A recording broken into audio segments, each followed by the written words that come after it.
Every year on the third Monday in January, our country recognizes Martin Luther King Jr. Day. This national holiday was created in 1983 to recognize Dr. Martin Luther King Jr., his life, his achievements, and his dream. Born on January 15, 1929 in Atlanta, Georgia, Martin was named after his father, who was the pastor of the Ebenezer Baptist Church. When Martin was young, the United States was far different than it is today in many ways. For years, the United States had laws enforcing racial segregation. This segregation, or separation of races, meant that African Americans could not eat at the same restaurants, use the same water fountains, or even attend the same schools as white Americans. The places set aside for African Americans were almost always of lower quality and received less public funding. Many people, including Martin, felt that these laws were unfair and unjust. The fight to get these laws repealed is known as the Civil Rights Movement, and Martin Luther King Jr. grew up to become one of the movement's most influential leaders.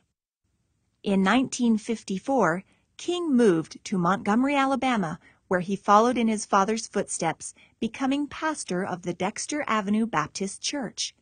After he completed his graduate work at Boston University in 1955, Dr. King turned his entire focus to the civil rights movement.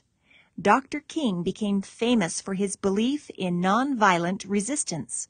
He taught his followers not to fight back when they were attacked by the police or mobs. On August 28, 1963, a crowd of over 200,000 civil rights supporters gathered around the Lincoln Memorial in Washington, D.C. to hear Dr. King speak.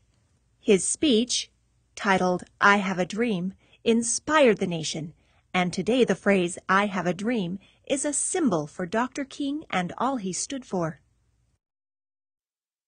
King's policy of nonviolence worked well for the civil rights cause. As a result of his leadership and the success of the peaceful protests, King was able to work with President Lyndon B. Johnson to pass the Civil Rights Act of 1964, which made segregation of all public places illegal. Also in 1964, at the age of 35, King made history by becoming the youngest person ever to be awarded the Nobel Peace Prize for his undaunted faith in the unarmed struggle he waged for equality and his call to all who work for peace. Though segregation in public places had become illegalized at the state level, King's work was far from complete. In March of 1965, he organized a protest for voting rights known as the Selma to Montgomery March. The march drew a great deal of attention, and not long after the march, Congress passed the Voting Rights Act of 1965. As a result of this law, the percentage of African Americans who registered to vote grew from around 10% to nearly 65% in less than 10 years. In 1968, Congress passed a new Civil Rights Act, which was also called the Open Housing Law. This law made it illegal for anyone, no matter his or her race, to be denied the right to buy or rent homes. Consequently, neighborhoods across America began to become more integrated. This Civil Rights Act was passed on April 11th, when only 7 days prior, on April 4th, 1968, while standing on the balcony of his second-floor hotel room in Memphis, Tennessee, Dr. Martin Luther King Jr. was shot and killed. He was only 39 years old.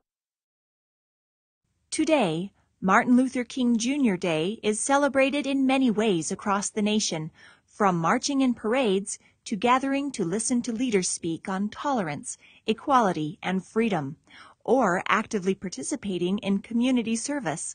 And though the ways that we celebrate may be different, the theme of this special day remains the same. Martin Luther King Jr. Day is a day on, not a day off. A day to remember and continue on the works and the dream of Dr. Martin Luther King Jr.